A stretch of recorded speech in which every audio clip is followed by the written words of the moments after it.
Graça e paz. Estava que nem um leão enjaulado, irmão, que não via a hora de escapar.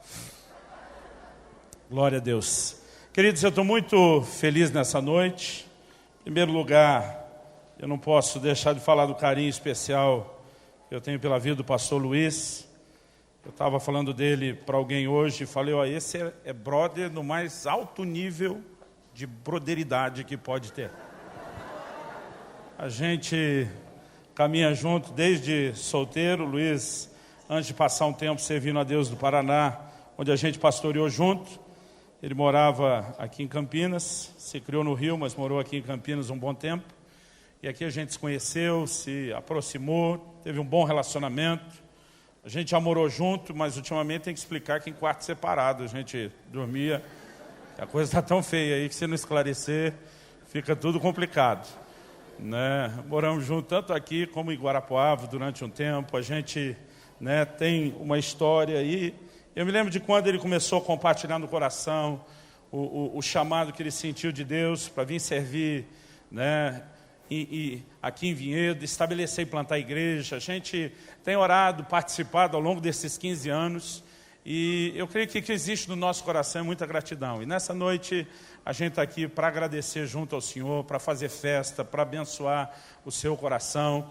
E, de fato, é um prazer poder servi-los hoje da mesa do Senhor. Queria agradecer Davi e a Verônica, a banda que vieram dar um toque especial nessa festa. São amigos, eu particularmente tenho um carinho enorme por todos eles, gosto demais daquilo que Deus lhes tem confiado. E quero ver se eu não demoro muito para dar tempo deles voltar um pouquinho aqui, antes da gente terminar essa festa. Irmãos, eu não sei porque na minha cabeça, quando é dia de festa, parece que os horários não valem mais. Mas você não é obrigado a concordar. Se em algum momento você tiver uma necessidade de precisar sair, a gente não quer que você se sinta constrangido. A gente só vai mandar trancar a porta, mas a gente quer que você fique à vontade. E Deus tem algo para fazer no meu e no seu coração, na minha e na sua vida. E nós queremos tudo aquilo que Ele tem para a gente. Amém? Esse amém foi meio fraco, amém? Amém. Aleluia, isso foi bem forte. No final nós vamos ter alguns materiais. Eu tenho um pouquinho de livros, alguns materiais meus ali. E eu quero dar um destaque aí para os CDs do Davi e da Verônica, que vão estar lá à disposição. A Verônica cantou uma canção aqui, o Oxigênio, do último CD dela. Não, o último não, o mais recente. O último a gente não pode colocar pedra em cima desse jeito. O mais recente, tem lá o CD dela, devo segui-lo. Nós temos o mais recente do Davi, Vem o Teu Reino. Mas temos também ali muita coisa boa, Confia em Ti. Irmão, eu acordo toda manhã com essa canção no meu despertador. Mesmo quando ele não está ouvindo isso, é verdade, eu falo. Temos Caminho do Milagre, vários CDs ali. Você tem diversas formas de pagamento, parece que estão aceitando ticket de restaurante, vale transporte, sapato usado, estão pegando de tudo lá. O preço está muito bom. E além de poder abençoar você ou quem quer que você vai presentear, é uma forma de abençoar o ministério daqueles que vieram nos servir. Abra sua Bíblia, por favor, no livro de Gênesis.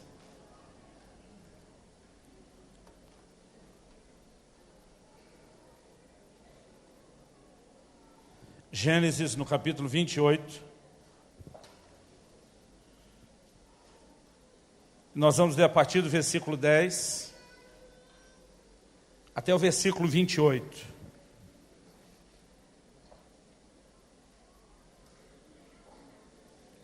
Luiz, eu tentei vir com cara de pastor, com uniforme de pastor, mas aqui em cima está quente. Se você permitir, eu vou voltar ao normal.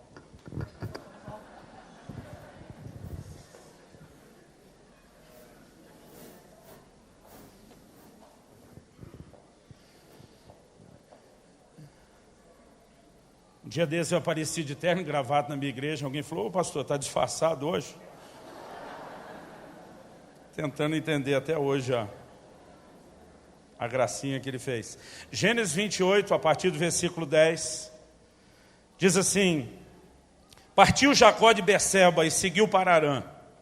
Tendo chegado a certo lugar, ali passou a noite, pois já era sol posto. Tomou uma das pedras do lugar, fê-la seu travesseiro e se deitou ali mesmo para dormir. E sonhou.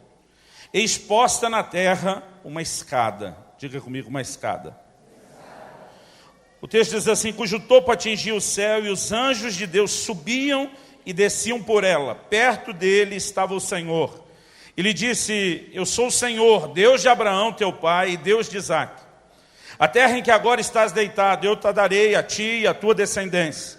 A tua descendência será como o pó da terra, estender-te-ás para o ocidente, para o oriente, para o norte, para o sul, e em ti e na tua descendência serão abençoadas todas as famílias da terra.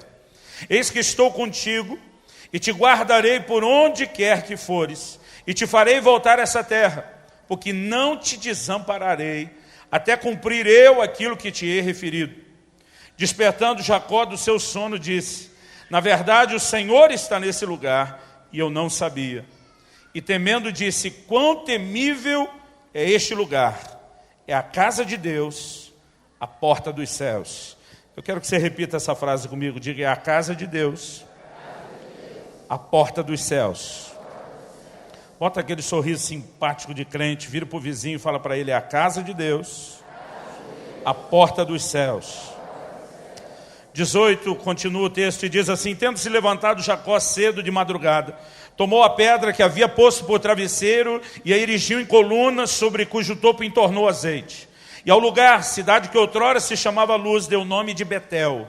Fez também Jacó um voto dizendo, se Deus for comigo, e me guardar nessa jornada que empreendo, e me der pão para comer, e roupa que me vista, de maneira que eu volte em paz para a casa de meu pai. Então o Senhor será o meu Deus, e a pedra que erigi por coluna será a casa de Deus. E de tudo quanto me concederes, certamente eu te darei o dízimo. Amém. Meu Deus, pedimos graça e favor para compreender a Tua palavra, para receber, ó Deus, não apenas o entendimento natural, mas a compreensão espiritual, a revelação da Tua palavra, pela ação do Espírito Santo, o Espírito da verdade. E juntamente, ó Deus, com a compreensão da Tua palavra, que venha aquele Teu toque personalizado, que venha a Tua ação poderosa em nós e que se cumpra hoje aquilo que o Senhor diz em Isaías 55, que o propósito para o qual a Tua palavra tem sido liberado seja alcançado, que ela cumpra o propósito para o qual foi enviado. Nós clamamos em nome do Senhor Jesus. Amém, amém e amém. Queridos, a revelação de Deus na Bíblia é progressiva. A forma como Deus se revela a Adão vai até um ponto. À medida em que nós vemos o desenrolar das Escrituras, nós vemos que a Enoque Deus se revela um pouco mais, a Noé, a Abraão, e nós chegamos nesse momento, no ponto da história, na pessoa de Jacó. Jacó é o primeiro a ter uma compreensão mais clara do conceito da casa de Deus. Deus se revela a ele nesse episódio, através de um sonho. Interessante que mais à frente, em Gênesis 31, 13, Deus se revelou a Jacó novamente e diz, eu sou o Deus de Betel. Em outras palavras, Deus está dizendo, eu sou o Deus que te apareceu naquele lugar, que te deu uma revelação específica naquele lugar. Durante toda a Escritura, nós vemos o desenrolar de um plano, de um propósito, que eu gosto de chamar de o propósito eterno de Deus. Que é Deus ter no meio de nós, a quem Ele fez seu povo, uma habitação, um lugar de morada. E Jacó é o primeiro a mencionar com clareza o conceito de uma casa de Deus, do lugar da morada de Deus. Em outras palavras, do lugar da manifestação da presença de Deus. E eu creio que, embora depois de Jacó nós vemos o plano de Deus se desenvolvendo, há uma revelação que vai crescendo, há algo mais que eles vão compreendendo, há lições preciosas que nós temos a respeito da casa de Deus nessa revelação. E se nós hoje, como igreja, somos a casa de Deus, e eu creio que nós precisamos entender e assumir esse nosso papel, e precisamos de uma percepção profética mais forte do que é ser igreja. Porque em muitos lugares, querido, eu vejo gente se juntando quase como se a gente fosse nada mais, nada menos do que um clube evangélico. O plano e o propósito de Deus para nós não é apenas que a gente seja um ajuntamento de pessoas que se reúne para adorar a Deus e aprender a respeito da sua palavra. Há algo maior, há algo mais profundo, há algo mais glorioso. E eu creio que à medida que essa percepção, que esse entendimento e revelação entra no meu e no seu coração, a nossa resposta para Deus, ela vai se tornando cada vez maior. Nós precisamos entender a visão da casa de Deus. Ela começa com Jacó, evolui com Moisés na forma de um tabernáculo que é edificado sob orientação precisa de Deus, que o tempo todo diz para Moisés no cume do monte: tenha cuidado de fazer conforme o modelo que te foi mostrado. Depois nós vemos isso evoluindo, vou pular o tabernáculo de Davi, não dá tempo para eu falar disso dentro desse contexto. Nós vemos isso evoluindo na forma de uma habitação agora construída de maneira diferente do tabernáculo, algo, né, que Salomão edificou de uma maneira suntuosa. E ao longo da Escritura, essa manifestação ou a construção de uma casa e de um lugar para Deus, ela vai ganhando cada vez mais corpo. No entanto, quando chegamos no Novo Testamento, Estevão, na pregação dele em Atos, capítulo 7, eu quero ler um texto, uma porção dessa pregação. Se você for rápido de endereço, abra comigo em Atos 7. Eu vou ler do versículo 44 ao 49. Estevão diz assim: o tabernáculo do testemunho estava entre nossos pais no deserto, como determinar aquele que disse a Moisés que o fizesse segundo o modelo que tinha visto, o qual também nossos pais, com Josué, tendo recebido, o levaram, quando tomaram posse das nações que Deus expulsou da presença deles. Está falando da entrada em Canaã. Até os dias de Davi. Esse achou graça diante de Deus e lhe suplicou a faculdade de prover morada para o Deus de Jacó. Mas foi Salomão quem lhe edificou a casa. Entretanto, depois de falar, né, do Deus de Jacó e chegar lá em Salomão, ele diz: entretanto, não habita o Altíssimo em casas feitas por mãos humanas. Como diz o profeta: o céu é o meu trono, a terra o estrado dos meus pés. Que casa me edificareis, diz o Senhor, ou qual é o lugar do meu repouso? Basicamente o que Estevão está dizendo, embora durante um tempo Deus limitou a manifestação da sua presença a um ambiente físico, a um tabernáculo, depois a um prédio, ele se levanta para proclamar uma verdade muito importante no nosso tempo, né, na aliança em que vivemos, a nova aliança, que Deus não habita em casas feitas por mãos de homens. A presença de Deus, que estava de uma forma poderosa no lugar santíssimo, no momento em que o Senhor Jesus na cruz brada: está consumado. O Evangelho diz que o véu se rasgou de alto a baixo. E aquilo deixa claro uma intervenção do Senhor. Flávio Josefo, um historiador judeu respeitadíssimo, ele dá as dimensões do que seria aquele véu. E se isso for preciso, irmão, era impossível que um homem conseguisse rasgar esse véu. E quando a Bíblia diz foi de alto a baixo, está dizendo que foi uma intervenção de Deus. Naquele momento, Deus estava dizendo: a partir de agora, minha presença não estará mais reclusa a um prédio, a um lugar físico, a um ambiente geográfico. E aqui que nós precisamos entender a progressão do plano de Deus. O apóstolo Paulo, na carta a Timóteo, em 1 Timóteo 3,15, ele diz assim: escrevo-te essas coisas, falando a Timóteo, esperando e ver-te em breve. Ele diz: para que, se eu tardar, fique ciente, outra versão diz: saibas, de como se deve proceder na casa de Deus, que é a igreja do Deus vivo, coluna e baluarte da verdade.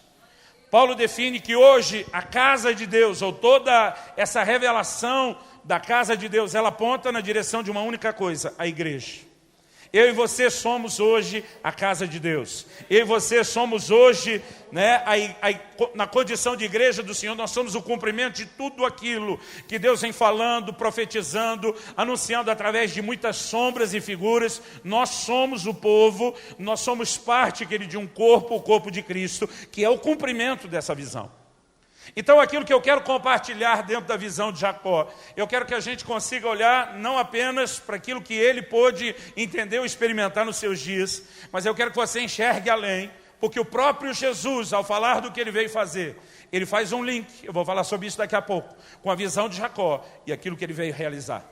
Então, para mim e para você hoje como igreja, nós precisamos entrar nesse lugar de entendimento. Hebreus, no capítulo 3, no versículo 6, nós lemos o seguinte, o texto de Hebreus diz assim: pois toda a casa é estabelecida por alguém, mas aquele que estabeleceu todas as coisas é Deus. E diz: Moisés era fiel em toda a casa de Deus como servo, para testemunho das coisas que haviam de ser anunciadas. Cristo, porém, como filho em sua casa, a qual casa somos nós, se guardamos firmes até o fim a ousadia e exultação da esperança. A Bíblia diz, da mesma forma como Moisés, na condição de servo, não de filho, edificou uma casa. A Bíblia diz, Cristo veio edificar para Deus uma casa. A diferença é que a Bíblia diz, essa casa somos nós. No desenrolar, querido, de todo o plano e o propósito de Deus, tudo converge na direção de um lugar da manifestação da presença dele. E a Bíblia relaciona isso comigo e com você.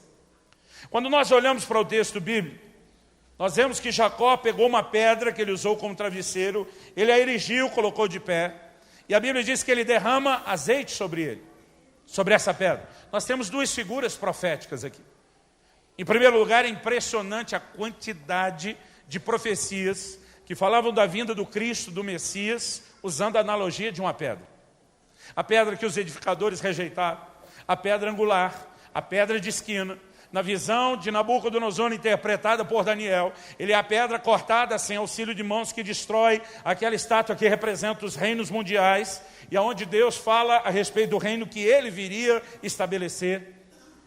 E aqui, novamente, nós vemos a figura de uma pedra. Mateus 16, 18, você deve lembrar que Jesus disse para Pedro, ele diz, na verdade te digo que tu és Pedro. No original grego, Petros, um pedaço de pedra. Aí Jesus diz assim, e sobre esta pedra, no original grego, Petra, uma grande rocha, edificarei a minha igreja. Muita gente de forma equivocada ainda acredita que Jesus estava dizendo que a pedra era Pedro. Mas a palavra de Deus afirma que de uma maneira muito clara, em 1 Coríntios 3, ali do versículo 9 a 11, o apóstolo Paulo diz, ninguém pode colocar outro fundamento além do qual já foi posto Jesus Cristo. Ele é o fundamento, ele é a pedra angular. Ele diz, Pedro, você é Petros, é um pedaço de rocha, mas é sobre a pedra, a grande pedra que a igreja será edificada. O apóstolo Pedro, que ele não teve dificuldade de entender o que Jesus estava falando.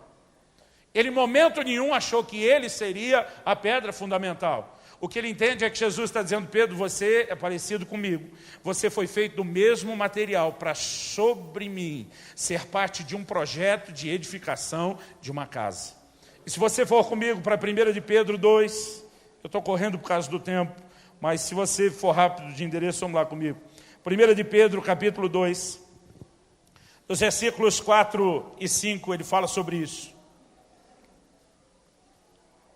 O apóstolo Pedro diz assim, chegando-vos para ele, está falando de Jesus, a pedra que vive, outra versão diz a pedra viva, rejeitada sim pelos homens, mas para com Deus, eleita e preciosa. E diz também, vós mesmos, como pedras que vivem, sois edificados casa espiritual, para seres sacerdócio santo, a fim de oferecerdes sacrifícios espirituais agradáveis a Deus, por intermédio de Jesus Cristo. Pedro está dizendo, ele é a pedra que vive, ou a pedra viva, e nós também somos pedras vivas, que somos edificados sobre ele, porque ele é a pedra de fundamento. Mas a Bíblia diz, sobre ele, nós juntos estamos sendo edificados o quê? Casa de Deus. No momento em que Jacó levanta aquela pedra para ungir, ele estava dizendo que a revelação da casa de Deus começa com o entendimento de um fundamento, que é essa pedra, que é a pessoa do Senhor Jesus. Ele derrama sobre ela o óleo. Ele está, na verdade, anunciando, chegará o dia em que a pedra ungida vai se manifestar. A maioria de nós, às vezes, não se toca, mas o significado da palavra Cristo é ungido. Quando chamavam de Jesus de Cristo, eu quando criança achava que Cristo era o sobrenome dele. Jesus era o nome e Cristo era o sobrenome. É o que eu imaginava quando criança. Mas quando estavam chamando ele de Jesus Cristo, estavam chamando ele de Jesus ungido. Cristo é a palavra grega que corresponde à palavra hebraica Messias, que significa ungido. Por conta de palavras proféticas muito claras, como o Espírito do Senhor está sobre mim, porque me ungiu. Então, era a forma como o reconheciam. Nós estamos olhando para a simbologia toda e tudo converge para a pessoa de Jesus e a obra que ele veio realizar, edificando a sua igreja. Vai comigo para João, capítulo 1. E aqui eu quero fechar esse ponto de que a visão da casa de Deus, ela se cumpre na pessoa de Jesus e naquilo que ele veio realizar. João, capítulo 1. a partir do versículo 45.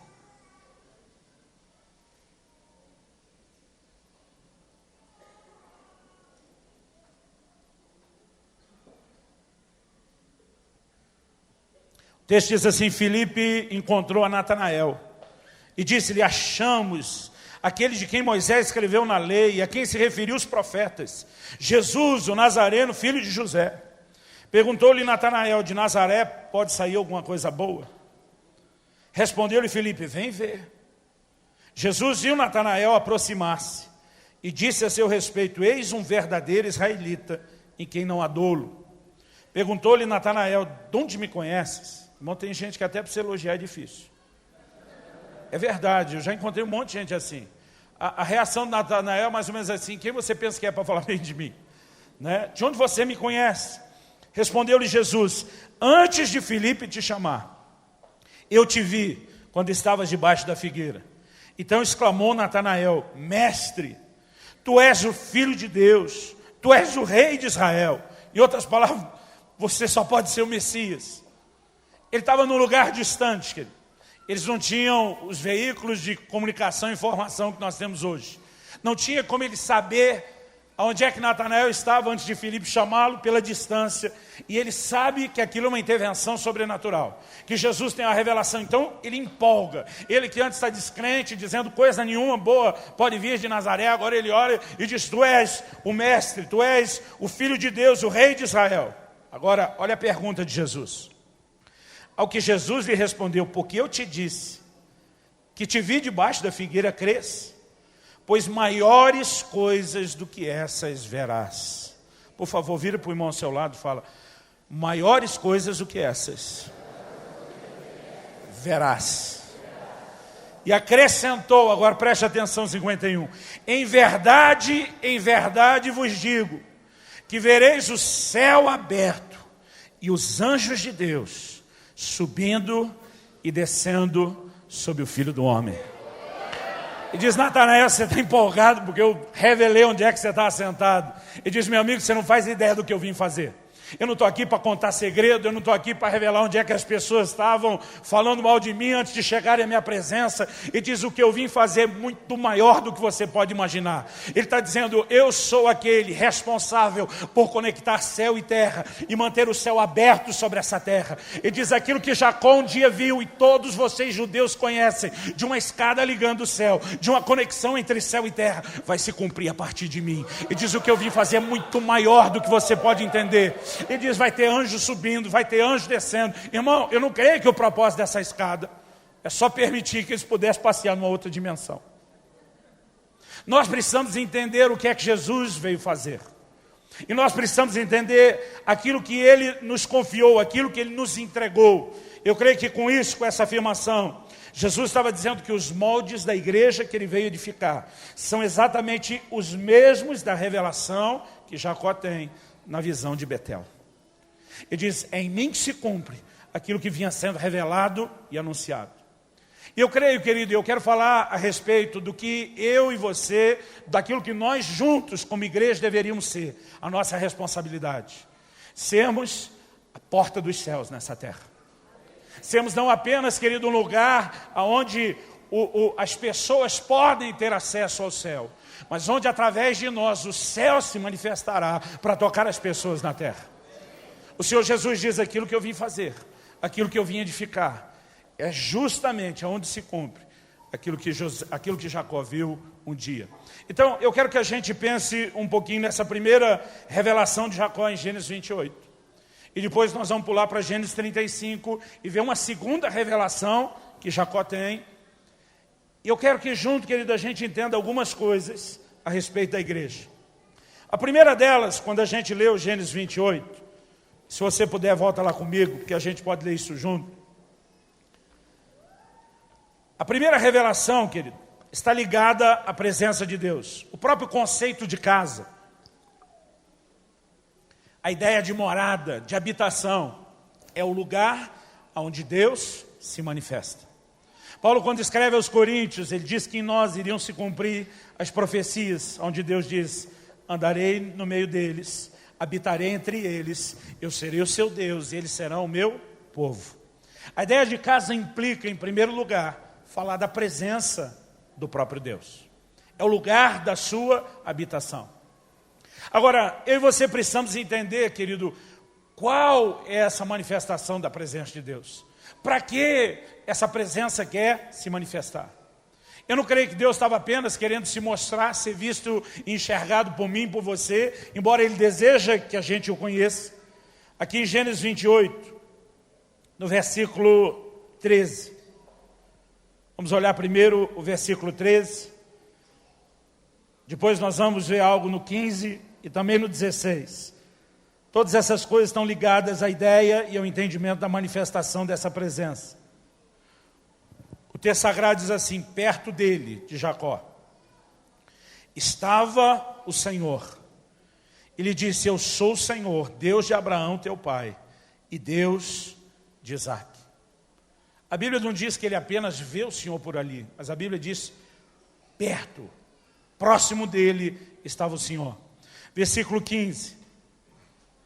Eis que eu estou contigo, e te guardarei por onde quer que fores, e te farei voltar a essa terra, porque te não desampararei, até cumprir eu aquilo que te hei referido. O 16 diz: despertado Jacó do seu sono, diz: na verdade o Senhor está nesse lugar, e eu não o sabia. Irmão, deixa eu te dizer algo.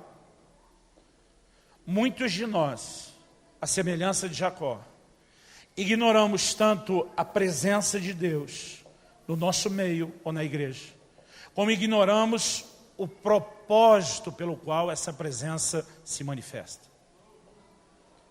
O Senhor estava dizendo: Jacó, eu estou aqui, não apenas para que você me conheça, obviamente isso é o ponto de partida, mas o versículo 15, irmão, está carregado de uma informação. Eu não sei como é que soa no seu ouvido, no meu ouvido, não no meu ouvido, no meu coração, porque tem coisa que a gente tem que escutar com o coração. Isso entra que nem uma bomba. Porque a gente está acostumado, irmão, a falar de Jacó, quando lá na frente, Jacó luta com o anjo do Senhor, porque a gente tem de ser uma teofania, uma manifestação do próprio Senhor. E a gente gosta de falar de como Jacó diz: eu não te deixarei até que eu tenha sido abençoado por você. E a gente fala: Jacó agarrou no anjo, às vezes a gente até canta, e segurou o anjo, né? E a gente fala muito de como Jacó diz: não te deixarei. Agora, o primeiro a usar essa linguagem, não te deixarei até aqui, não foi Jacó, foi Deus. Antes mesmo de Jacó ir, olha o que ele diz no versículo 15. O Senhor diz: estou contigo, te guardarei por onde fores, farei voltar essa terra. E Deus diz: não te desampararei, até cumprir eu aquilo que eu estou te falando. O Senhor diz: Jacó, por onde você andar, eu vou agarrar em você, eu vou grudar em você, eu não vou te largar. E não é apenas para te abençoar, não é apenas para te proteger, mas Jacó, você precisa entender, minha presença não é apenas uma manifestação para satisfazer os seus caprichos ou necessidades nessa terra. Ele diz: a razão da minha presença, a razão de eu agarrar você e não querer te largar, é porque há um propósito. Você está nessa terra com um propósito. O Senhor diz: eu me revelei ao seu avô, eu me revelei ao seu pai, e agora em você estou dando continuidade. Então estou permitindo que você saia. Mas a razão pela qual eu vou te guardar, a razão pela qual eu vou te abençoar e também te guardar e te trazer de volta, é porque nessa terra eu tenho um plano e um propósito. É aqui que eu plantei e estabeleci vocês. É aqui que vocês vão se multiplicar. É aqui que o propósito vai se cumprir. Hoje em dia, que os poucos que estão falando de uma manifestação forte e intensa da presença de Deus, parece só relacionar isso, como se a única razão pela qual Ele se manifestasse na casa fosse só para resolver os nossos problemas. E a gente passa a ter uma perspectiva, querido, egoísta, humanista, antropocêntrica da relação com Deus. Como se, na verdade, Deus tivesse que o tempo todo só correr à nossa volta para satisfazer os nossos mimos. Querido, Deus nos ama, deseja intervir na minha e na sua vida. Eu creio que Ele gosta de nos agradar. No entanto, querido, não é Ele que vive para nos agradar. Nós devemos viver para agradá-lo e cumprir o propósito que Ele tem. Ele diz: a razão pela qual eu quero abençoar você, eu quero proteger você, eu quero guardar você, é para que você cumpra o propósito que eu tenho. E sabe, querido, a maioria de nós gosta de falar do compromisso de Deus, em nos guardar, abençoar, fazer tudo que Ele prometeu. Mas a pergunta é, e o meu e o seu compromisso com ele? Na verdade, para que ele quer manifestar essa presença? Para nos levar a um lugar onde o propósito seja cumprido. A maior parte das pessoas, querido, mesmo depois de se converterem e conhecerem ao Senhor, elas parecem caminhar nessa terra sem o entendimento de propósito. As pessoas não vivem em função de um propósito, até porque a maioria delas ignora que existe um propósito a ser cumprido. Mas eu e você, querido, precisamos entender o porquê Deus quer se manifestar e o como a presença dele está atrelada a um propósito. Irmão, quando José foi vendido pelos seus irmãos para o Egito, ele estava dentro de um propósito. Ainda que tentaram mal contra ele, havia um Deus gerenciando a situação, dizendo, eu vou fazer com que esse mal se transforme em bem. Deus estava, em outras palavras, dizendo, José, sem que você saiba, eu estou guiando você a um lugar onde o meu propósito se cumpra. Porque quando chegasse a fome, querido, a descendência de Abraão não poderia ser exterminada, precisava ser preservada. E há momentos, querido, onde nós precisamos entender isso. Eu não estou dizendo que Deus quer fazer o mal a mim e a você. Mas muitas vezes, se você olhar, querido, a si mesmo, como parte de algo maior, porque eu e você somos engrenagens de algo muito maior que Deus está construindo. Se nós tivermos essa perspectiva, talvez a gente entenda porque em alguns momentos, Deus não está apenas tentando agradar a gente, porque Ele está visando o bem comum e o bem maior. O Senhor olha para José e diz, vou te sacrificar um pouco, menino, porque o meu plano precisa se cumprir. E porque aquele camarada está lá, sem reclamar, sem murmurar, sem dizer para Deus, eu viro as costas para você, se você não estiver me agradando o tempo todo. A Bíblia mostra o mesmo princípio se cumprindo. A Bíblia diz, e Deus era com José. Porque quando nós estamos andando dentro do propósito, essa presença vai nos favorecer. Tem muita gente querendo ser abençoada, como José e Jacó foram, andando fora do propósito. Quando nós entendemos, querido, que a gente tem que viver não para a gente, não para satisfazer apenas as nossas necessidades e anseios, mas para cumprir o propósito. Essa presença vai se manifestar de uma forma intensa na minha e na sua vida. Quem está entendendo, diga amém. A segunda coisa que eu vejo, quando a Bíblia fala de uma escada, irmão. Outro dia alguém perguntou, mas pastor, para o anjo subir ou descer, ele precisa de uma escada? Eles não aparecem, desaparecem, não tem anjo que até que tem asa na Bíblia. Na verdade, querida, a escada não é mostrada como se houvesse uma necessidade dela. A escada é mostrada para ilustrar algo que Jacó consiga compreender. Naquele momento eles não tinham elevador, eles não tinham escada rolante. Talvez se alguém tivesse a visão hoje, veria uma escada rolante. A única conexão entre um lugar inferior e um patamar superior que eles conheciam era a escada. E Deus se faz entender através da escada. O que Deus está dizendo? Existe uma conexão com esse lugar que você não pode alcançar, Jacó. A igreja, querido, está aqui para cumprir um papel. Deus decidiu estabelecer, não só através de Jesus, mas da obra que Ele fez, o que nos envolve. Deus decidiu fazer de nós. Porque a casa de Deus tem essa definição. Jacó diz, esta é a porta dos céus. Nós temos a responsabilidade, querido, de ser uma ligação entre céu e terra.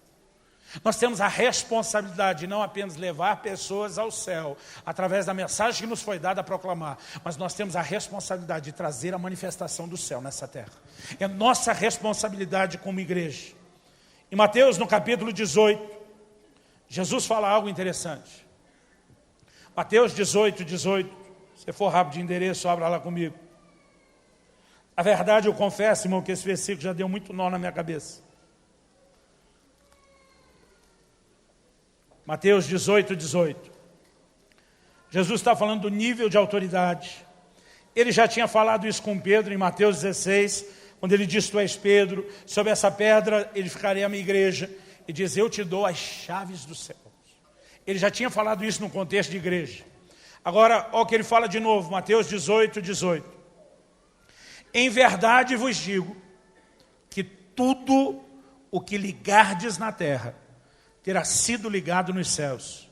E tudo o que desligardes na terra, terá sido desligado nos céus. Antes de ler o versículo seguinte, eu quando menino, quando li esse texto, ligar e desligar, eu imaginava o interruptor ligar ou desligar.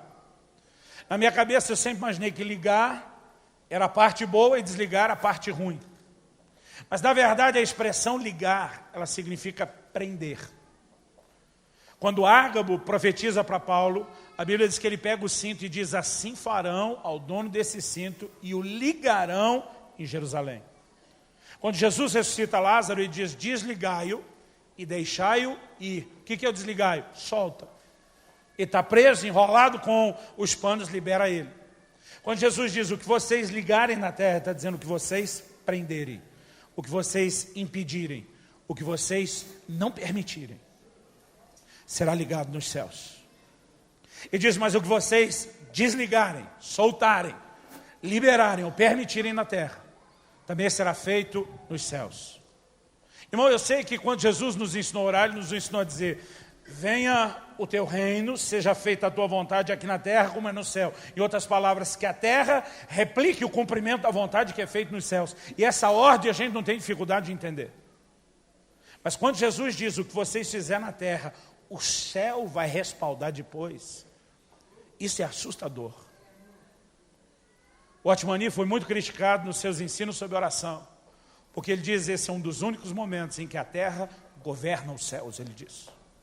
O céu, querido, sai atrás de nós, nesse sentido, quando entendemos o que é representar Deus nessa terra.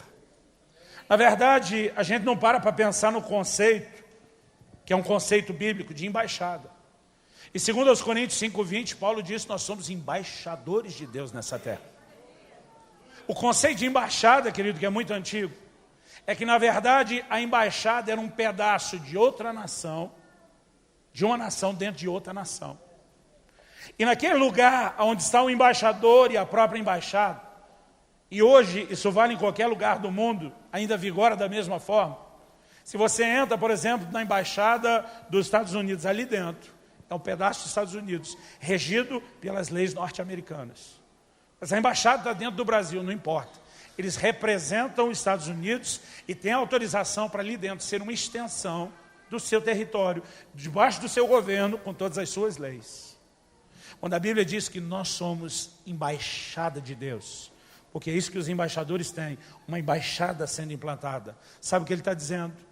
Que não importa, querido, quais são as leis que regem a coisa do lado de fora. Aonde nós estamos, há um outro governo, existem outras leis, e nós estamos aqui para representar quem nos enviou. Nós estamos aqui para falar em nome dele, nós estamos aqui para liberar algumas coisas em nome dele, e a igreja precisa de uma visão ousada a respeito do seu papel. Eu não sei você, querido, mas quando eu leio o livro de Atos, eu percebo que a gente está um pouquinho distante de como a coisa começou. O nível de impacto que eles tiveram na sociedade não era apenas de uma mensagem que ia tocar a fibra moral. Essa mensagem era respaldada pelas manifestações do sobrenatural. Eles literalmente diziam: nós somos a porta dos céus, e através de nós o reino de Deus está chegando, o reino de Deus está entrando. Jesus diz: por onde vocês forem proclamando o reino de Deus, e diz: vocês vão curar os enfermos, vocês vão expulsar os demônios. Ele diz: por onde vocês passarem, vão chutando o cão, o reino das trevas, e vão manifestando o meu reino. Ele diz: eu vou edificar a minha igreja, e a porta do inferno não prevalece contra ela, porque a igreja, querido, é a porta do céu, e a influência do céu que deve se manifestar. Quando a revelação, querido, daquilo que Deus nos confiou começa a entrar no nosso coração, nós vamos ter que ter uma atitude diferente. Nós não podemos aceitar, querido, viver apenas de um evangelismo e de programas marcados só pelo natural. Eu creio que tem que ter no meu e no seu coração um anseio de dizer: nós estamos aqui para representar o sobrenatural, a manifestação do poder de Deus. Jesus, quando aparece, ele diz: o Espírito do Senhor está sobre mim. Ele diz: ele me enviou para abrir a porta da prisão ao preso, para libertar o cativo. Ele começa a dizer: eu estou aqui para curar o quebrantado de coração. Ele começa a falar a respeito do que ele foi enviado fazer. E era quebrar, querido, toda forma de cadeia do reino das trevas. Os apóstolos se levantam cumprindo o ministério da mesma forma. Atropelando, querido, muitas vezes a ação do diabo que surgia na frente deles. A Bíblia fala de um mágico que se opõe a Paulo quando ele está pregando ao procônsul Sérgio Paulo.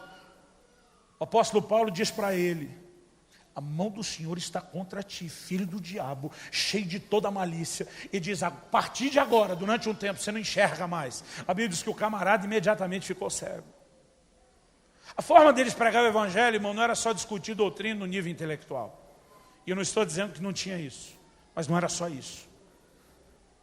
E nós temos perdido, querido, a ideia e o conceito de que nós temos a responsabilidade, não é só o privilégio, nós temos a responsabilidade de manifestar o poder de Deus nessa terra. Porque Jesus, querido, que veio dizendo: o Espírito do Senhor me ungiu para fazer tudo isso, ele diz para os seus discípulos, sopra sobre eles depois da ressurreição, diz: recebei o Espírito Santo. E ele diz: assim como o Pai me enviou, eu envio vocês. Ele está dizendo, com a mesma unção, com os mesmos dons, com a mesma autoridade, com as mesmas ferramentas do céu que eu tive para realizar esse tipo de ministério, eu estou enviando vocês. E diz: quem crê em mim fará as obras que eu faço e vai fazer até maiores. Precisa haver no meu e no seu coração, querida, a indignação de não aceitar uma vida cristã medíocre e comum, porque quando estamos aceitando isso, nós estamos vivendo fora do propósito para o qual nós existimos. Há um grito do coração de Deus para que a gente entenda o que é ser casa. É sermos a porta do céu, a manifestação do seu poder. Dessa visão nós ainda vemos no versículo 14, Deus dizendo para Jacó: eu vou multiplicar a sua descendência como o pó da terra. E essa marca da multiplicação, querida, ela já aparece na primeiríssima revelação que nós temos da casa de Deus. Eu creio de todo o meu coração, querido, que eu e você precisamos estar num lugar onde essa bênção, esse favor de Deus se manifeste através de multiplicação. Quem está entendendo, diga amém. Não sei se o pastor Luiz já contou isso. Ele às vezes é um pouco reservado com algumas experiências. Mas logo no início da igreja aqui em Vinhedo, eu vim um dia sequestrar ele para um retiro que a gente ia ter lá no Paraná. Preguei num culto na igreja, anunciei, falei: irmãos, no próximo domingo, o pastor de vocês não vai estar. Ele levou um susto. Eu falei: porque eu estou levando ele para um retiro e ele vai voltar um pastor melhor, então vocês se virem, segura a onda aí. Eu não sei quantos são daquela época, mas ele ficou até meio indignado. Eu falei: cara, eu boto você numa camisa de força, eu te amarro, eu te sequestro, eu te boto dentro do carro, mas você vai. Eu falei para ele que eu tinha mais fé por que ia acontecer naquele encontro do que ele mesmo. Mas era uma convicção tão grande de que Deus ia pegar esse menino.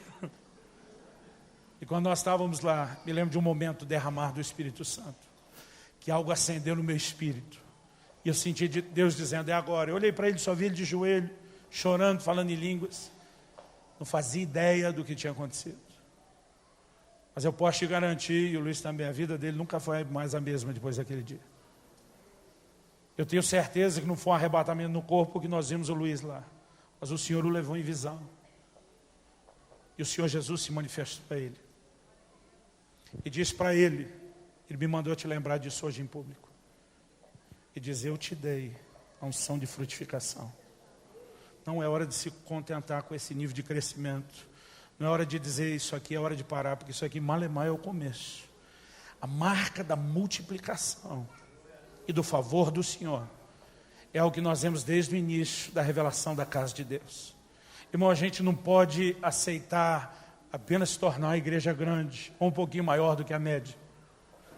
O plano de Deus é que a gente seja como pó da terra.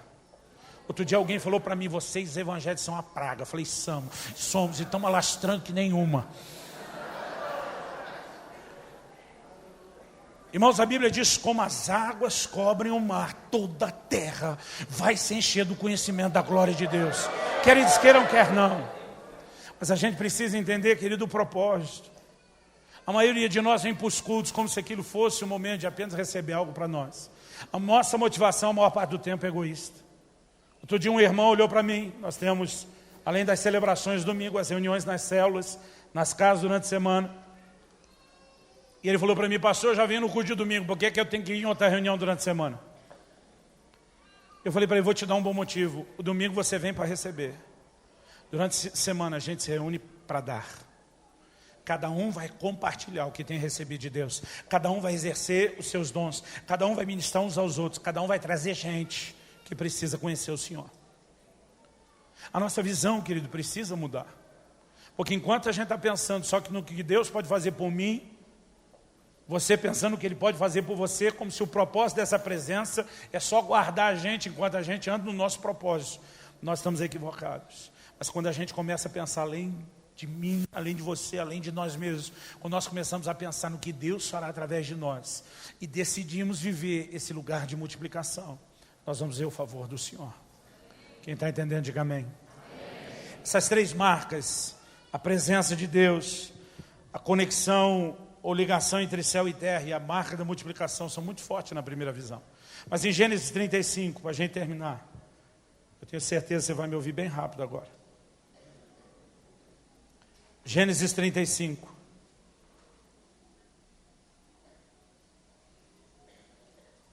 Nós temos um segundo momento, onde Deus se revela a Jacó, a partir do versículo 1. Na primeira vez, Jacó estava saindo da casa de seus pais por medo da ameaça de morte que Esaú lhe fez. Então ele está se ausentando de Canaã, ele se afasta, mas Deus está dizendo, eu não vou te deixar, porque eu vou te trazer de volta. Meu propósito com você aqui. Agora, Gênesis 35 é depois da volta. Ele já encontrou seu irmão, o coração dele se aplacou, Deus fez um grande milagre, e agora, na verdade, ele está voltando para o lugar que, de fato, Deus tem algo em mente a ser feito. Então, com essa mentalidade, vamos entender. Disse Deus a Jacó. Ele tinha feito uma parada em Siquém, que foi trágica e desastrosa. Disse Deus a Jacó, levanta-te, sobe a Betel e habita ali. Faze ali um altar ao Deus que te apareceu quando fugias da presença de Esaú, teu irmão. Então disse Jacó à sua família e a todos os que com ele estavam, lançai fora os deuses estranhos que há no vosso meio. Purificai-vos e mudai as vossas vestes. Levantemo-nos e subamos a Betel. Farei ali um altar, diga comigo, um altar. E diz ao Deus que me respondeu no dia da minha angústia e me acompanhou no caminho por onde andei. Então deram a Jacó todos os deuses estrangeiros que tinha em mãos, as argolas que lhes pendiam das orelhas, e Jacó os escondeu debaixo do carvalho que está junto a Siquém. Tendo eles partido, o terror de Deus invadiu as cidades que lhes eram circunvizinhas, e não perseguiram os filhos de Jacó. Assim chegou Jacó à luz, chamada Betel, que está na terra de Canaã, ele e todo o povo que com ele estava. E edificou ali um altar, e ao lugar chamou El Betel, porque ali Deus se lhe revelou, quando fugia da presença de seu irmão. Nesse segundo momento, querido, nós vemos a revelação de Deus e do Deus de Betel amadurecendo.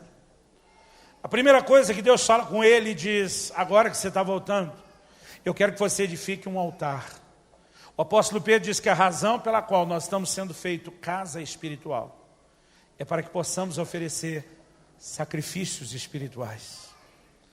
A visão de uma casa, querido, não era só um lugar onde a presença de Deus seria recebida simplesmente para que a gente pudesse usá-lo em favor das nossas necessidades. Mas o Senhor está dizendo, a razão pela qual eu vou me manifestar no meio de vocês é para que vocês me cultuem, é para que vocês me adorem, é para que vocês me sirvam. Agora, fala sério. A nossa visão a respeito de buscar Deus é quase sempre porque Ele vai resolver algum problema nosso. Bom, a maioria de nós não entende a razão pela qual nós fomos arregimentados para esse exército. Você sabe que o grande interesse de Deus é ter um exército nessa terra. Quando Ezequiel tem uma visão do Vale de Ossos Secos, ele não estava falando só do nível de apostasia de Israel. Ele estava falando do estado de deterioração da humanidade, do lugar, querido, onde o pecado nos levou a uma posição de morte completa. Mas ele estava dizendo que um dia Deus sopraria vida. Qual o propósito dessa vida ser soprada? Ezequiel vai vendo cada momento daquele sopro, daquela obra poderosa, e ele termina dizendo, então se levantou um exército numeroso. O plano e o propósito de Deus, querido, é que no final das contas um exército se levante. Um dia Deus falou no meu coração, quando comecei a igreja de Curitiba, e disse: vou lhe dar de presente uma caverna de Adulão. Eu quase sentei e chorei, porque eu lembrei do que era a caverna de Adulão. Davi fugindo de Saul, a Bíblia diz: se uniram a ele os amargurados de espírito, os levianos, endividados, mas só gente boa. Só gente correndo dos seus problemas. Pensei, Deus só vai mandar encrenca para a gente ficar curando as feridas desse povo pro resto da vida. Uns 3 anos depois de ter começado a igreja, o Senhor falou comigo e disse: você nunca entendeu o que eu te falei. E diz: eles chegam arrebentados, mas não permanecem assim. A Bíblia diz: Davi se fez chefe dessa turma. Irmão, essa gente estava fugindo dos seus problemas. Se tornaram depois os valentes de Davi, o maior exército de conquista que a nação de Israel jamais conheceu. Porque o plano e o propósito de Deus, que ele não é juntar gente ferida, apenas com o perdão da palavra, para lamber as suas feridas. Porque tem gente que ele não quer nem cura. Ele não quer nem ser restaurado de verdade, ele só quer alguém lambendo suas feridas. Olha para mim e diz: coitadinho. É o que ele quer de Deus e dos líderes. Uma razão pela qual Deus junta gente como os da caverna de Adulão é para que ele possa nos sarar e nos transformar num exército que vai estabelecer o seu propósito, que vai estabelecer conquista. Nós precisamos entender, querido, que o propósito de Deus é nos colocar num lugar de serviço. E eu quero te fazer a pergunta: o que é que você está fazendo para Deus? O irmão falou: pastor, não tem lugar para todo mundo trabalhar aqui dentro. Falei para ele: exatamente, é por isso que todo mundo trabalha do lado de fora. Todo mundo, querido, tem gente para ganhar para Jesus. Todo mundo tem gente para discipular depois que ganha e cuidar. Essa é a missão principal que o Senhor Jesus nos deu. No entanto, eu fico pasmo como tem gente que passa uma vida inteira dizendo: eu não quero liderar ninguém, eu não quero cuidar de ninguém. Eu gosto de um ditado do pastor Eibe que diz: ovelha sadia dá cria. Irmão, sinal de saúde é que você se reproduz. E quando se reproduz, você cuida daqueles que multiplicam a partir de você. Nós precisamos entender que o propósito da igreja, querido, não é ter um lugar para resolver problema. Resolver problema é só parte de um aperfeiçoamento para o qual há um propósito depois a ser cumprido, que é trabalho. O apóstolo Paulo diz: eu prossigo para alcançar aquilo para o qual fui alcançado. Irmão, Deus não salvou em você só para a gente escapar do fogo do inferno e se garantir no céu. Paulo diz: nesse trajeto, eu fui alcançado para algo e eu vou buscar o propósito, eu vou viver o cumprimento do propósito. Vira para o irmão ao seu lado e fala: você vai viver para cumprir o propósito, em nome de Jesus. Agora, irmão, a única forma de desfrutar essa presença e viver o propósito é quando a gente entende o que Jacó disse para eles: é hora de santificar. Irmão, sinceramente, eu não consigo entender o nível de sacerdócio que Jacó exerceu dentro da sua casa. A Bíblia diz que os seus filhos vêm não com os costumes que ele herdou de Abraão. Os seus filhos vêm com os costumes do avô Labão e de toda a família que eram pagãos. Eles vêm trazendo alguns tipos de joia que na verdade eram parte de todo um ritual que eles precisaram deixar para trás. O tipo de vestes que eles estavam usando. A Bíblia fala de Raquel, que roubou os ídolos do seu pai. E na verdade Jacó aceita aquela turma sair do lugar onde está, mas ele permite que eles carreguem consigo uma mistura. Tem muita gente, querido, que mesmo tendo deixado o lugar onde antes estava, para agora ir para aquele lugar que Deus estabeleceu para ele, não quer abrir mão de muito legado que ele está trazendo do mundo. Só que enquanto eu e você estamos carregando essa sujeira desse legado passado, nós não temos autoridade para representar Deus nessa terra, nem para ser a porta dos céus. Nós não temos os detalhes de tudo que Deus falou com Jacó. Mas Deus deve ter dado um baita de um presta atenção nele, para ele virar e dizer: gente, vamos botar ordem na casa, vamos arrumar esse negócio. Irmão, não adianta apenas eu e você desejar que o sobrenatural volte. Não adianta apenas a gente se dispor e dizer: então tá, estão pegando o meu pé para trabalhar, vamos trabalhar, fazer o quê? O que nós precisamos, querido, é do temor de entender o que é esse chamado, de representar Deus. Paulo diz: me imita como eu imito Jesus. Em outras palavras, ele está dizendo, nós temos que manifestá-lo nessa terra. Essa é a nossa responsabilidade. Agora, quando eu e você, querido, estamos carregando esse monte de sujeira, que é parte do legado do passado, nós não podemos representá-lo. Tem muita gente dizendo e falando a respeito do avivamento que Deus quer trazer, não tenho dúvida, irmão. Mas avivamento e reforma são duas coisas que caminham juntas. Hoje em dia, a gente está precisando mais de reforma do que de avivamento. Eu acho que o avivamento vai ser mais consequência da reforma do que o contrário. Nós não podemos ser complacentes, querido, com as impurezas. Deixa eu te ler um texto, e nós já vamos pegar a reta final aqui para terminar. 2 Coríntios, capítulo 6. 2 Coríntios, capítulo 6.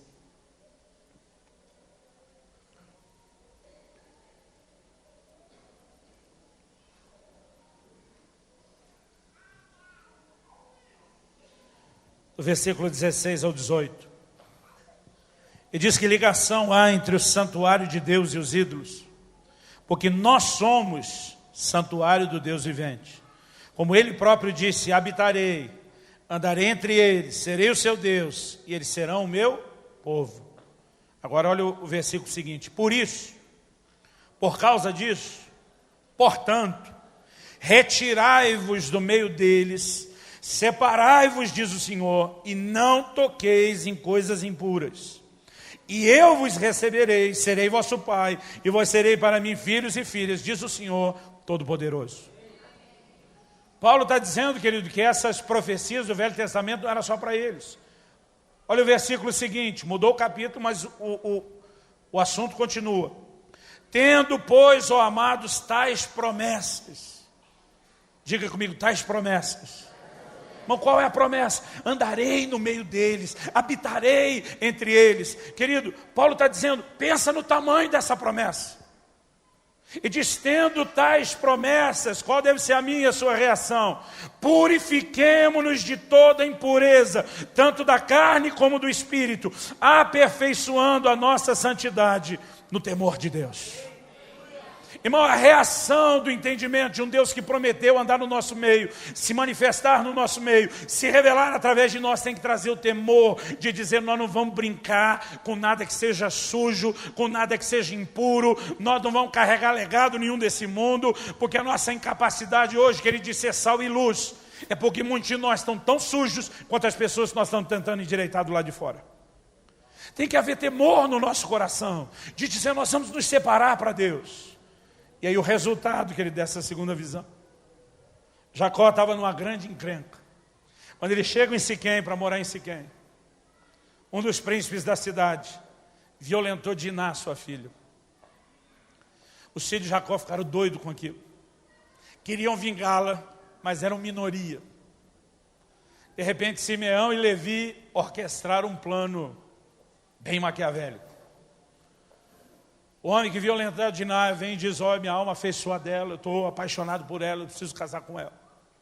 Ele diz para ele o seguinte, nós não podemos dar nossa filha em casamento para vocês, porque nós somos um grupo de pessoas circuncidadas, é parte da nossa aliança com Deus. A gente só tem aliança com quem circuncida também. O rapaz era tão influente, estava tão apaixonado, que convenceu todo aquele lugar, todos os homens, a se deixarem circuncidar. A tentativa de Levi e Simeão, irmão, não era de converter ninguém. Eles só tinham um pretexto. A Bíblia diz em Gênesis 34, no terceiro dia, quando estavam no auge da dor. A maioria de nós, os homens, quando lê sobre a circuncisão do Velho Testamento, tem desespero, quase entra em pânico. Mas não tinham bisturi, eram facas de pedra, de pederneira. Fala aí. Por mais afiado, era um pedaço de pedra para cortar. Não tinha asepsia, não tinha analgésico, não tinha anti-inflamatório, não tinha antibiótico. A Bíblia diz, 3 dias depois, todo mundo inflamado, no auge da dor, estavam incapacitados de lutar. A Bíblia diz que Levi e Simeão passa a espada, passa a mão na espada e sai executando a cidade toda.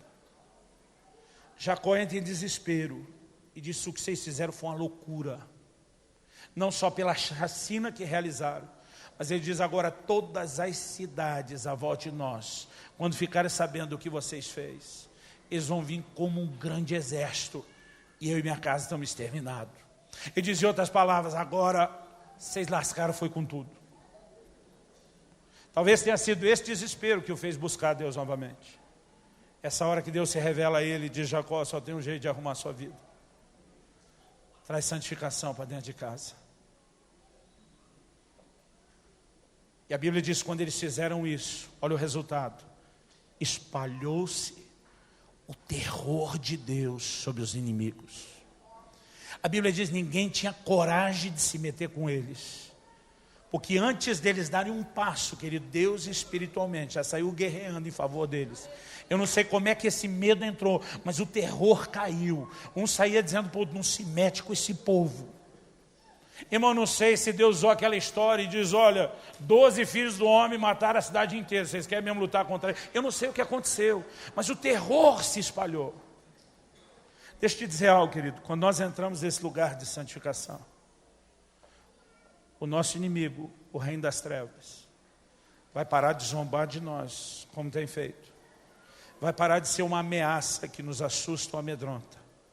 E sobre eles vai cair o terror. Porque quando andamos em santidade, a porta dos céus, querido, se abre. Porque a maior autoridade que eu e você temos para representar Deus nessa terra é andar longe do pecado e manifestar quem Ele é. Quem está entendendo, diga amém.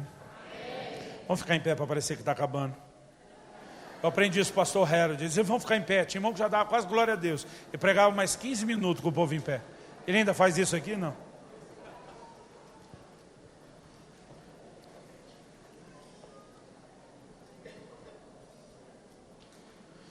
Irmãos, eu creio que essa é uma noite profética. Eu tinha tanta coisa que eu queria falar hoje.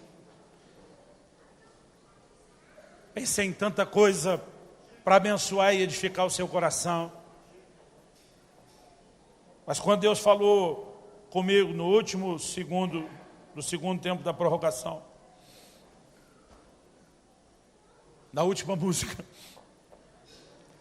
eu tive o entendimento de que Deus não queria apenas uma palavra de ensino.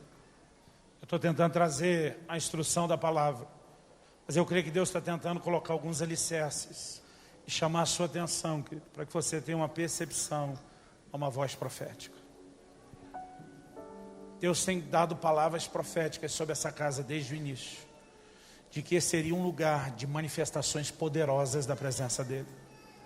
Isso em parte já tem sido experimentado, mas não na dimensão daquilo que foi planejado.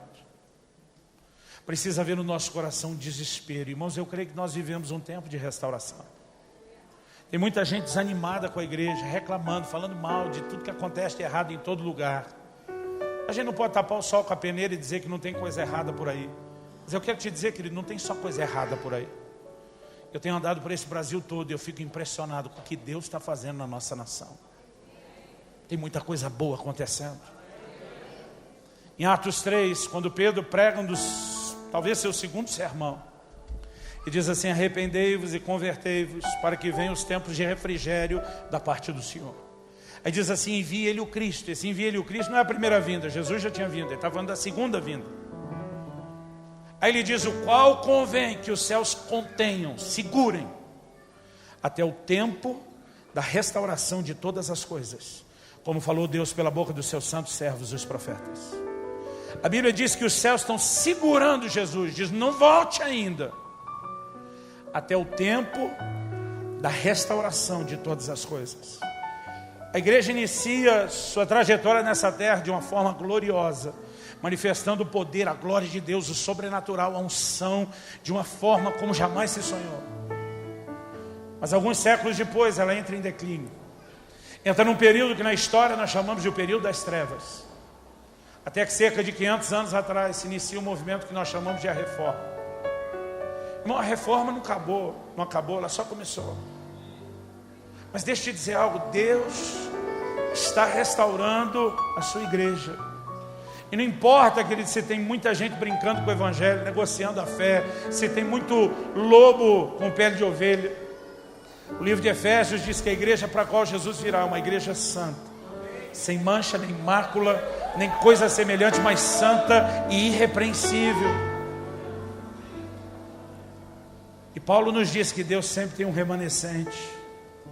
Irmão, ainda tem 7.000 que não dobraram o seu joelho a Baal. Ainda há um povo no meio do seu povo. E me ouça, Deus fará algo extraordinário através da sua igreja nessa terra.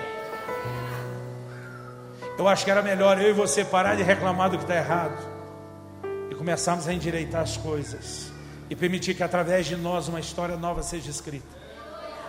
Irmão, eu tenho um grito dentro do meu peito desde a minha adolescência, que o eco mais próximo que eu encontro disso é o de Gideão, quando o anjo do Senhor aparece para ele e diz: o Senhor é contigo, homem valente. Ele responde com uma pergunta na ponta da língua, ele não consegue segurar. Ele disse: o Senhor é conosco, o que é feito das maravilhas que nos contaram nossos pais. Ele disse: o Senhor é conosco, cadê os milagres da geração de Moisés? Se o Senhor é conosco, cadê a unção de conquista da geração de Josué? Se o Senhor é conosco, nós queremos vê-lo se manifestando, se revelando de novo. Querido, é esse tipo de gente, os inconformados, que Deus está procurando para se manifestar novamente, para se revelar outra vez, para restaurar aquilo que as gerações perderam. E eu e você podemos ser esses reparadores de brechas, esses restauradores. Eu posso não conseguir endireitar tudo, querido, mas eu posso endireitar o que está à minha volta. E eu decido viver num lugar de santidade. Eu decido que minha relação com o dono dessa casa seja de edificar um altar para lhe servir. Eu decido que eu vou carregar essa marca da multiplicação. Eu decido ser a porta do céu e representá-lo nessa terra. Eu decido isso. E você precisa decidir a mesma coisa. Nós temos que brincar de evangelho, querido, com uma mentalidade de consumo. A maioria de nós não se reúne para se permitir ser equipado. Deus não levantou os ministérios na sua casa para fazer as coisas. A Bíblia diz que Ele concedeu uns para apóstolos, outros para profetas, evangelistas, pastores, mestres. A Bíblia diz: tendo em vista, qual era o propósito? O aperfeiçoamento dos santos, para que os santos realizem a obra do ministério. Deus vai devolver o ministério, querido, na mão de toda a igreja. Os que Ele levantou em posição de liderança é apenas para adestrar um exército, mas todo mundo vai guerrear. Porque no livro de Jeremias Deus diz: maldito o que faz a obra do Senhor relaxadamente, e diz: maldito o que vedar a sua espada do sangue. Sabe o que Deus está dizendo? O camarada que sai à guerra e não puxa a espada. Eu vi uma vez, assisti de perto, uma briga de duas gangues. Irmão, quando dois brigam sozinhos já é feio. Quando dois grupos brigam, a coisa é assustadora. Mas sabe o que eu achei engraçado? Tinha de uma dessas gangues que não batia em ninguém. Ele só ficava agitando. Não fez nada. Gritou, fez barulho o tempo todo. Saiu, não encostou em ninguém, ninguém encostou nele. Irmão, tem muito crente saindo na guerra desse jeito, cheio de garganta. A Bíblia diz: se o camarada voltasse com a espada limpa, Deus diz: maldito que veda a sua espada do sangue. Deus chama ele: está fazendo a minha obra, porque foi arregimentado por um exército de forma relaxada. Nós precisamos mudar. Eu não vim aqui te apontar o dedo, eu não vim jogar pedra em você. É um grito do coração de Deus, querido, para que a igreja desperte e se mobilize, para que a gente possa representá-lo nessa terra. Fala com Deus agora, do seu jeito, da sua maneira. A minha oração é que o Espírito Santo encontre um lugar no seu coração de entendimento e resposta no nível mais profundo. Quando você se converteu, a proposta não era só mudar de religião. Deus queria fazer de você a porta dos céus, para se manifestar não só em você, mas através de você. Pai, nós oramos e clamamos nessa noite: venha o teu reino, seja feita a tua vontade nessa terra, da mesma forma irrestrita e plena com que ela se cumpre nos céus. Nós não queremos viver nesse lugar achando que é o lugar da nossa permanência. Nós não queremos viver aqui só em função de nós mesmos. Senhor, nós queremos entrar no lugar de não apenas conhecer e desfrutar de quem você é, mas de transbordar isso. O verdadeiro propósito da revelação da sua presença Essa noite nós queremos corresponder contigo. Talvez haja pessoas no nosso meio, ó Deus, que precisam se arrepender e se santificar, como os filhos de Jacó decidiram fazer depois. Talvez não, Senhor, eu tenho certeza que a gente aqui hoje, que o Teu Espírito está tentando levar ao arrependimento, dizendo: joga fora essa porcaria toda que você ainda está carregando na sua vida. E a hora que eles possam corresponder contigo. A gente que o Senhor quer lembrar que elas existem para multiplicar. E a hora que elas não apenas se dispõem a trabalhar, mas que elas vivam debaixo dessa unção de frutificação.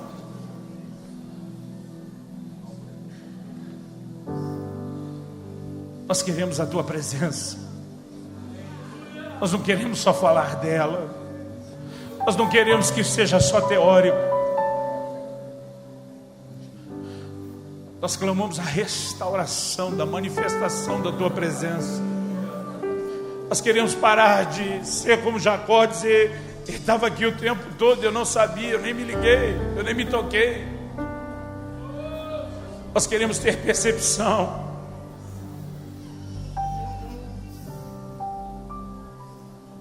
Queremos desfrutar e queremos transbordar a Sua presença. Queremos que o terror de Deus caia sobre o nosso inimigo. Que eles corram apavorados, sabendo que estamos chegando para fazer diferença e estabelecer o Teu reino nessa terra. Essa noite nós clamamos, ó Deus, não apenas a Tua graça para corresponder com o Senhor e a Sua palavra. Nós clamamos por revelação, para que ela não apenas mude a nossa forma de pensar, mas que ela crie em nós uma resposta de fé. Pai, nós oramos pela igreja brasileira. Traz restauração. Traz restauração. Ainda há um povo no meio do Seu povo. Ainda há um remanescente. O Teu Espírito ainda tem se movido. A voz profética não foi atada. Quando Paulo estava preso, ele diz: a palavra do Senhor não está presa. E nós oramos que ela se cumpra na nossa nação, que ela se cumpra na igreja brasileira. E oramos de uma forma especial pela Tua igreja em Vinhedo. Oramos de uma forma especial por essa casa, para que ela seja a porta dos céus nesse lugar. Que venham milagres maiores, que venham manifestações maiores, que venham intervenções maiores, mas que também venha uma resposta maior de santidade e de multiplicação. Que venha uma resposta maior de serviço, de disposição de altar e sacrifício. Oh, em nome de Jesus.